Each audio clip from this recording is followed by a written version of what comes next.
The Thousand-and-Second Tale of Scheherazade. Having had occasion, lately in the course of some Oriental investigations, to consult the Talmud Isitzer, a work which, like the Zohar of Simeon Jochides, is scarcely known at all, even in Europe, and which has never been quoted, to my knowledge, by any American, if we except, perhaps, the author of the Curiosities of American Literature. Having had occasion, I say, to turn over some pages of the first-mentioned very remarkable work, I was not a little astonished to discover that the literary world has hitherto been strangely in error respecting the fate of the vizier's daughter, Scheherazade, as that fate is depicted in the Arabian Nights, and that the denouement there given, if not altogether inaccurate as far as it goes, is at least to blame in not having gone very much farther. For full information on this interesting topic, I must refer the inquisitive reader to the Isitzer itself, but in the meantime, I shall be pardoned for giving a summary of what I there discovered. It will be remembered that, in the usual version of the tales, a certain monarch having good cause to be jealous of his queen, not only puts her to death, but makes a vow, by his beard and the prophet, to espouse each night the most beautiful maiden in his dominions, and the next morning to deliver her up to the executioner. Having fulfilled this vow for many years to the letter, and with a religious punctuality and method that conferred great credit upon him as a man of devout feeling and excellent sense,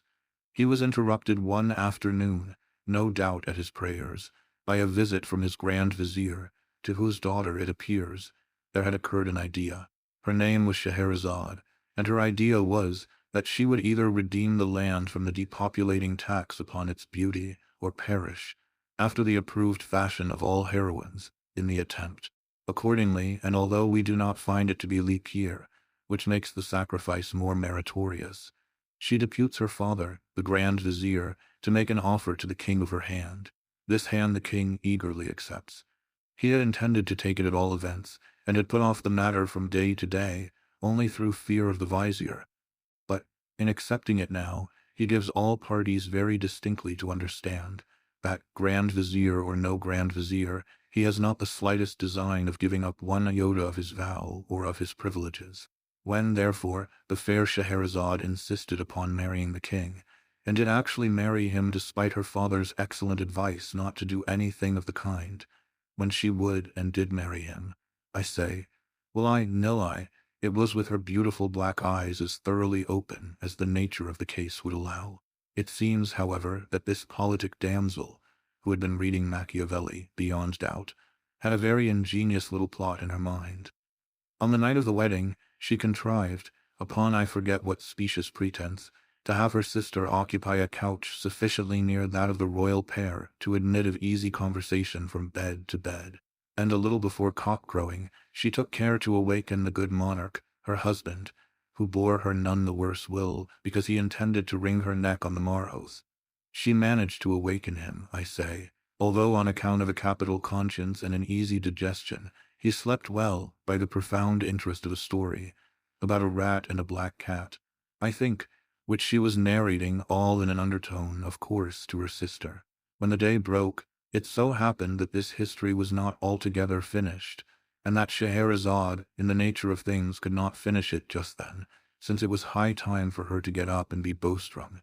a thing very little more pleasant than hanging, only a trifle more genteel. The king's curiosity, however, prevailing, I am sorry to say, even over his sound religious principles, induced him for this once to postpone the fulfillment of his vow until next morning, for the purpose, and with the hope of hearing that night how it fared in the end with the black cat,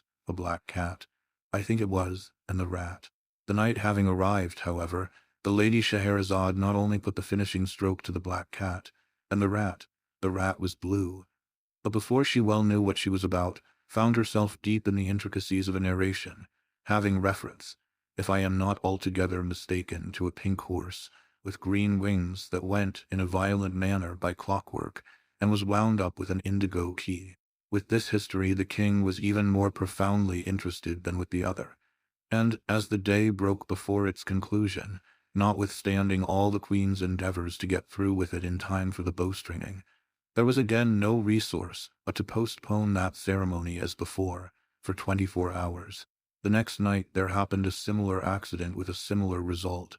and then the next, and then again the next, so that in the end, the good monarch, having been unavoidably deprived of all opportunity to keep his vow during a period of no less than 1,001 nights, either forgets it altogether by the expiration of this time, or gets himself absolved of it in the regular way, or, what is more probable, breaks it outright, as well as the head of his father confessor. At all events, Scheherazade, who, being lineally descended from Eve, fell heir perhaps to the whole 7 baskets of talk, which the latter lady, we all know, picked up from under the trees in the Garden of Eden. Scheherazade, I say, finally triumphed, and the tariff upon beauty was repealed. Now this conclusion, which is that of the story as we have it upon record, is, no doubt, excessively proper and pleasant, but alas, like a great many pleasant things, is more pleasant than true, and I am indebted altogether to the Isitsöornot for the means of correcting the error. La mia, says a French proverb, est l'ennemi du bien, and in mentioning that Scheherazade had inherited the 7 baskets of talk, I should have added that she put them out at compound interest until they amounted to 77. My dear sister, said she, on the 1002nd night, I quote the language of the Isitsöornot at this point, verbatim. My dear sister, said she, now that all this little difficulty about the bowstring has blown over, and that this odious tax is so happily repealed, I feel that I have been guilty of great indiscretion in withholding from you and the king, who, I am sorry to say, snores, a thing no gentleman would do, the full conclusion of Sinbad the Sailor. This person went through numerous other and more interesting adventures than those which I related, but the truth is, I felt sleepy on the particular night of their narration, and so was seduced into cutting them short, a grievous piece of misconduct, for which I only trust that Allah will forgive me. But even yet, it is not too late to remedy my great neglect, and as soon as I have given the king a pinch or two in order to wake him up so far that he may stop making that horrible noise, I will forthwith entertain you, and him if he pleases, with the sequel of this very remarkable story.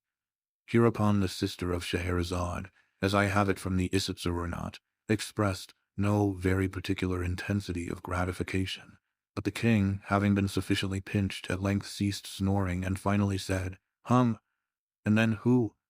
When the queen, understanding these words, which are no doubt Arabic, to signify that he was all attention, and would do his best not to snore any more, the queen, I say, having arranged these matters to her satisfaction, re-entered thus, at once, into the history of Sinbad the Sailor. At length, in my old age, these are the words of Sinbad himself, as retailed by Scheherazade. At length, in my old age, and after enjoying many years of tranquillity at home, I became once more possessed of a desire of visiting foreign countries, and one day, without acquainting any of my family with my design, I packed up some bundles of such merchandise as was most precious and least bulky, and, engaging a porter to carry them, went with him down to the seashore, to await the arrival of any chance vessel that might convey me out of the kingdom into some region which I had not as yet explored. Having deposited the packages upon the sands, we sat down beneath some trees, and looked out into the ocean in the hope of perceiving a ship,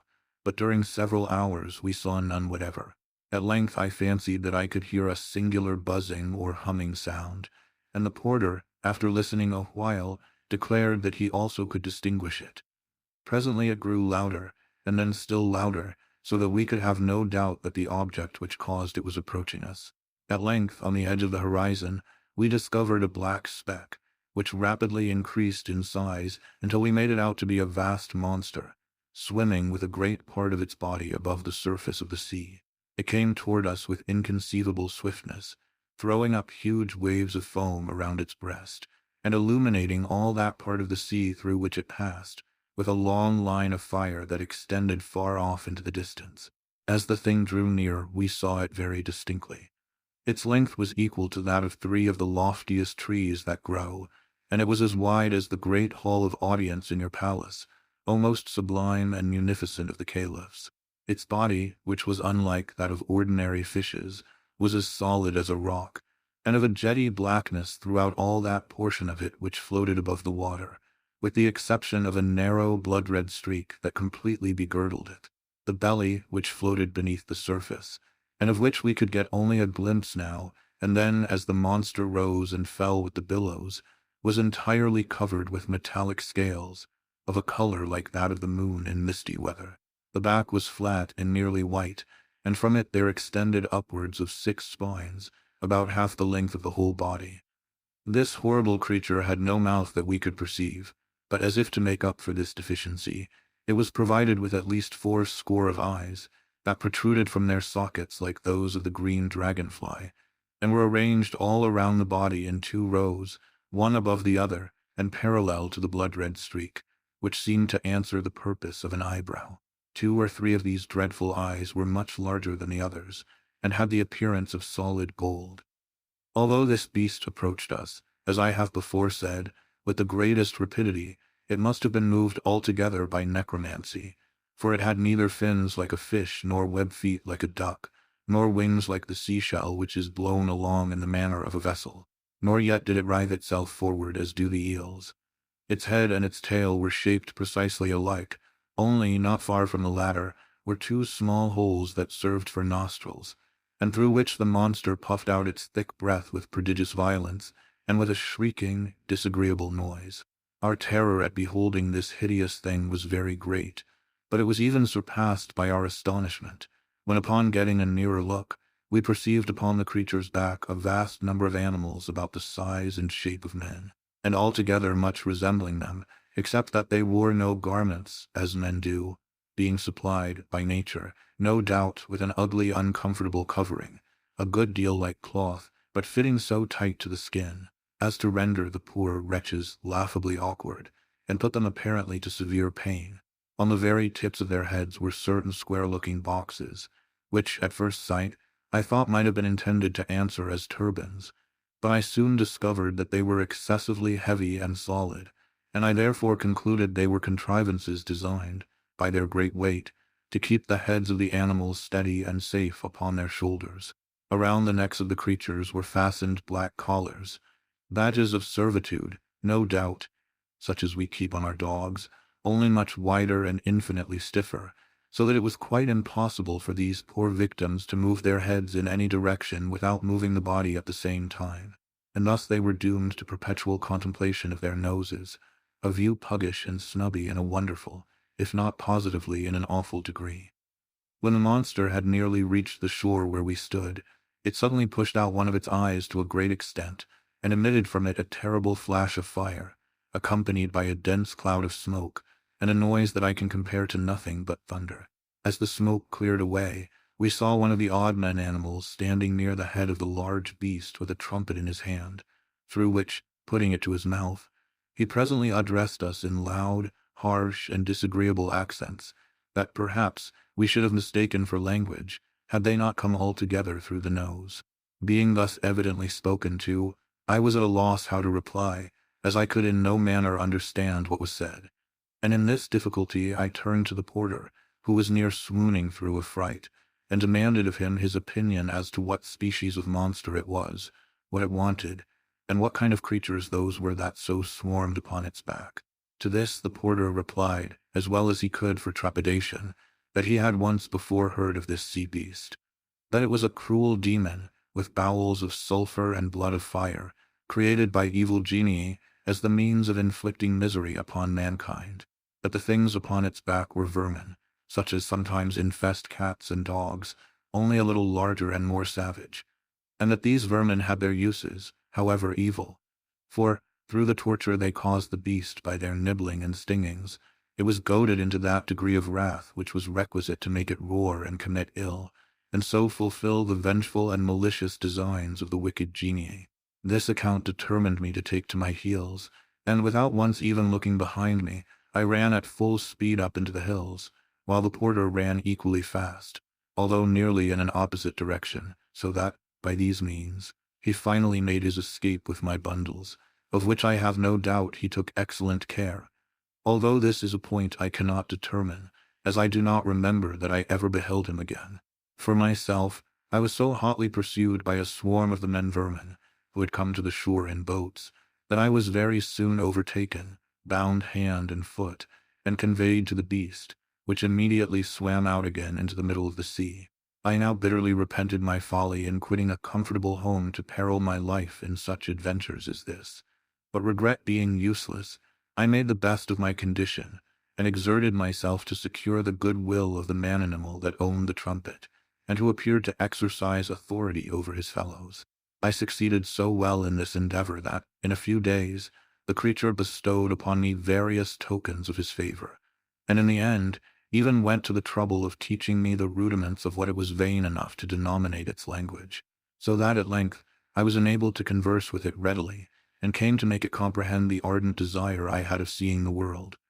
Washish squashish squeak, Sinbad, hey diddle diddle, grunt unt grumble, hiss, fiss, whiss, said he to me, one day after dinner. But I beg 1,000 pardons. I had forgotten that your majesty is not conversant with the dialect of the Cockneys, so the man-animals were called. I presume because their language formed the connecting link between that of the horse and that of the rooster. With your permission, I will translate. Washish squashish, and so forth. That is to say, I am happy to find, my dear Sinbad, that you are really a very excellent fellow. We are now about doing a thing which is called circumnavigating the globe, and since you are so desirous of seeing the world, I will strain a point and give you a free passage upon back of the beast. When the lady Scheherazade had proceeded thus far, relates the Isitsöornot, the king turned over from his left side to his right, and said, "It is, in fact, very surprising, my dear queen, that you omitted, hitherto, these latter adventures of Sinbad. Do you know I think them exceedingly entertaining and strange?" The king having thus expressed himself, we are told, the fair Scheherazade resumed her history in the following words. Sinbad went on in this manner with his narrative. I thanked the man-animal for its kindness, and soon found myself very much at home on the beast, which swam at a prodigious rate through the ocean. Although the surface of the latter is, in that part of the world, by no means flat, but round like a pomegranate, so that we went, so to say, either uphill or downhill all the time. That, I think, was very singular, interrupted the king. Nevertheless, it is quite true, replied Scheherazade. I have my doubts, rejoined the king, but pray be so good as to go on with the story. I will, said the queen. The beast, continued Sinbad to the caliph, swam, as I have related, uphill and downhill until, at length, we arrived at an island, many hundreds of miles in circumference, but which, nevertheless, had been built in the middle of the sea by a colony of little things like caterpillars. Said the king. Leaving this island, said Sinbad, for Scheherazade, it must be understood, took no notice of her husband's ill-mannered ejaculation. Leaving this island, we came to another where the forests were of solid stone, and so hard that they shivered to pieces the finest tempered axes with which we endeavored to cut them down. Said the king again, but Scheherazade, paying him no attention, continued in the language of Sinbad. Passing beyond this last island, we reached a country where there was a cave that ran to the distance of 30 or 40 miles within the bowels of the earth, and that contained a greater number of far more spacious and more magnificent palaces than are to be found in all Damascus and Baghdad. From the roofs of these palaces there hung myriads of gems, like diamonds, but larger than men, and in among the streets of towers and pyramids and temples there flowed immense rivers as black as ebony, and swarming with fish that had no eyes. Said the king. We then swam into a region of the sea where we found a lofty mountain, down whose sides there streamed torrents of melted metal, some of which were 12 miles wide and 60 miles long, while from an abyss on the summit issued so vast a quantity of ashes that the sun was entirely blotted out from the heavens, and it became darker than the darkest midnight, so that when we were even at the distance of 150 miles from the mountain, it was impossible to see the whitest object, however close we held it to our eyes.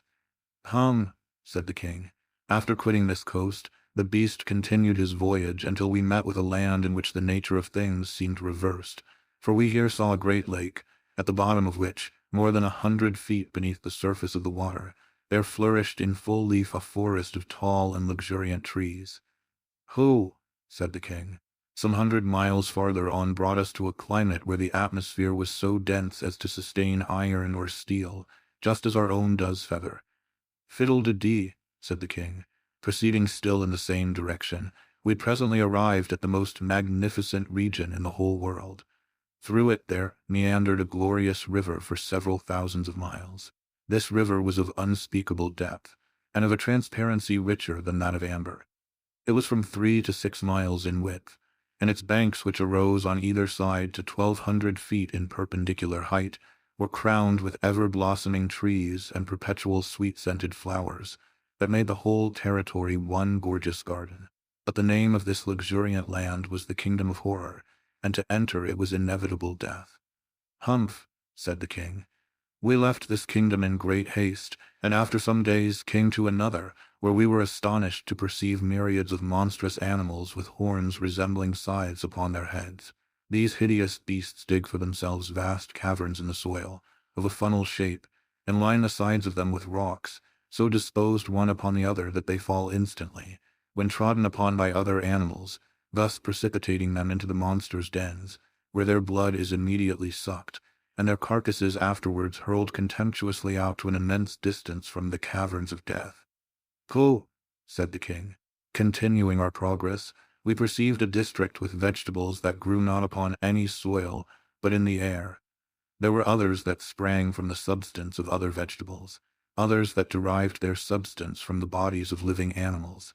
And then again, there were others that glowed all over with intense fire, others that moved from place to place at pleasure, and what was still more wonderful, we discovered flowers that lived and breathed and moved their limbs at will and had, moreover, the detestable passion of mankind for enslaving other creatures, and confining them in horrid and solitary prisons until the fulfillment of appointed tasks. "Pshaw," said the king. "Quitting this land, we soon arrived at another in which the bees and the birds are mathematicians of such genius and erudition that they give daily instructions in the science of geometry to the wise men of the empire. The king of the place having offered a reward for the solution of two very difficult problems, they were solved upon the spot, the one by the bees and the other by the birds. But the king keeping their solution a secret, it was only after the most profound researches and labor, and the writing of an infinity of big books during a long series of years, that the men mathematicians at length arrived at the identical solutions which had been given upon the spot by the bees and by the birds." "Oh my," said the king, "we had scarcely lost sight of this empire when we found ourselves close upon another, from whose shores there flew over our heads a flock of fowls 1 mile in breadth, and 240 miles long, so that, although they flew 1 mile during every minute, it required no less than 4 hours for the whole flock to pass over us, in which there were several millions of fowl." "Oh fie," said the king. "No sooner had we got rid of these birds, which occasioned us great annoyance, than we were terrified by the appearance of a fowl of another kind, and infinitely larger than even the rocks which I met in my former voyages, for it was bigger than the biggest of the domes on your seraglio, O most munificent of caliphs. This terrible fowl had no head that we could perceive, but was fashioned entirely of belly, which was of a prodigious fatness and roundness, of a soft-looking substance, smooth, shining, and striped with various colors. In its talons, the monster was bearing away to his eyrie in the heavens, a house from which it had knocked off the roof, and in the interior of which we distinctly saw human beings, who, beyond doubt, were in a state of frightful despair at the horrible fate which awaited them. We shouted with all our might, in the hope of frightening the bird into letting go of its prey, but it merely gave a snort or puff, as if of rage, and then let fall upon our heads a heavy sack which proved to be filled with sand. "Stuff," said the king. "It was just after this adventure that we encountered a continent of immense extent and prodigious solidity, but which, nevertheless, was supported entirely upon the back of a sky-blue cow that had no fewer than 400 horns. That, now I believe," said the king, "because I have read something of the kind before in a book." We passed immediately beneath this continent, swimming in between the legs of the cow, and after some hours found ourselves in a wonderful country indeed, which, I was informed by the man-animal, was his own native land, inhabited by things of his own species. This elevated the man-animal very much in my esteem, and in fact, I now began to feel ashamed of the contemptuous familiarity with which I had treated him, for I found that the man-animals in general were a nation of the most powerful magicians, who lived with worms in their brain, which, no doubt, served to stimulate them by their painful writhings and wrigglings to the most miraculous efforts of imagination. "Nonsense," said the king. "Among the magicians were domesticated several animals of very singular kinds. For example, there was a huge horse whose bones were iron and whose blood was boiling water. In place of corn, he had black stones for his usual food. And yet, in spite of so hard a diet, he was so strong and swift that he would drag a load more weighty than the grandest temple in this city, at a rate surpassing that of the flight of most birds."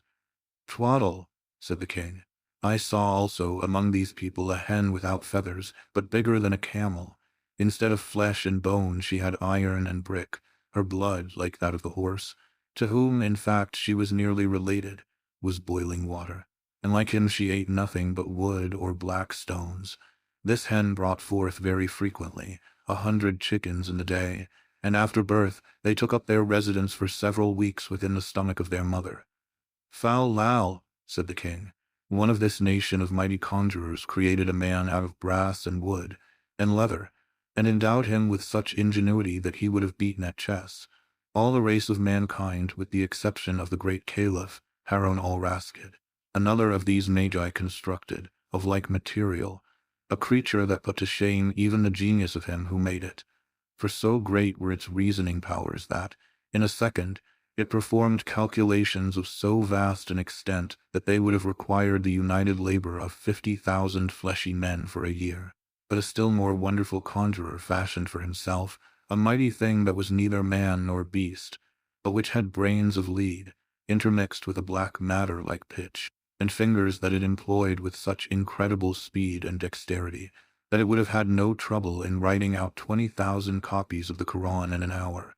and this with so exquisite a precision, that in all the copies there should not be found one to vary from another by the breadth of the finest hair. This thing was of prodigious strength, so that it erected or overthrew the mightiest empires at a breath, but its powers were exercised equally for evil and for good." "Ridiculous," said the king. "Among this nation of necromancers there was also one who had in his veins the blood of the salamanders, for he made no scruple of sitting down to smoke his chibuk in a red-hot oven until his dinner was thoroughly roasted upon its floor. Another had the faculty of converting the common metals into gold, without even looking at them during the process. Another had such a delicacy of touch that he made a wire so fine as to be invisible. Another had such quickness of perception that he counted all the separate motions of an elastic body, while it was springing backward and forward at the rate of 900 millions of times in a second." "Absurd," said the king. "Another of these magicians, by means of a fluid that nobody ever yet saw, could make the corpses of his friends brandish their arms, kick out their legs, fight, or even get up and dance at his will. Another had cultivated his voice to so great an extent that he could have made himself heard from one end of the world to the other. Another had so long an arm that he could sit down in Damascus and indite a letter at Baghdad, or indeed at any distance whatsoever. Another commanded the lightning to come down to him out of the heavens, and it came at his call, and served him for a plaything when it came. Another took 2 loud sounds, and out of them made a silence. Another constructed a deep darkness out of 2 brilliant lights. Another made ice in a red-hot furnace. Another directed the sun to paint his portrait, and the sun did. Another took this luminary with the moon and the planets, and having first weighed them with scrupulous accuracy, probed into their depths, and found out the solidity of the substance of which they were made. But the whole nation is, indeed, of so surprising a necromantic ability, that not even their infants, nor their commonest cats and dogs, have any difficulty in seeing objects that do not exist at all, or that for 20 millions of years before the birth of the nation itself had been blotted out from the face of creation." "Preposterous," said the king. "The wives and daughters of these incomparably great and wise magi," continued Scheherazade, without being in any manner disturbed by these frequent and most ungentlemanly interruptions on the part of her husband, "the wives and daughters of these eminent conjurers are everything that is accomplished and refined, and would be everything that is interesting and beautiful, but for an unhappy fatality that besets them, and from which not even the miraculous powers of their husbands and fathers has, hitherto, been adequate to save. Some fatalities come in certain shapes and some in others, but this of which I speak has come in the shape of a crotchet." "Eh, what?" said the king. "A crotchet," said Scheherazade, "one of the evil genii, who are perpetually upon the watch to inflict ill, has put it into the heads of these accomplished ladies that the thing which we describe as personal beauty consists altogether in the protuberance of the region which lies not very far below the small of the back. Perfection of loveliness, they say, is in the direct ratio of the extent of this lump. Having been long possessed of this idea, and bolsters being cheap in that country, the days have long gone by since it was possible to distinguish a woman from a dromedary." "Stop," said the king. "I can't stand that, and I won't. You have already given me a dreadful headache with your lies. The day, too, I perceive, is beginning to break. How long have we been married? My conscience is getting to be troublesome again. And then that dromedary touch. Do you take me for a fool? Upon the whole, you might as well get up and be throttled." These words, as I learn from the Isitsöornot, both grieved and astonished Scheherazade. But as she knew the king to be a man of scrupulous integrity, and quite unlikely to forfeit his word, she submitted to her fate with a good grace. She derived, however, great consolation, during the tightening of the bowstring, from the reflection that much of the history remained still untold,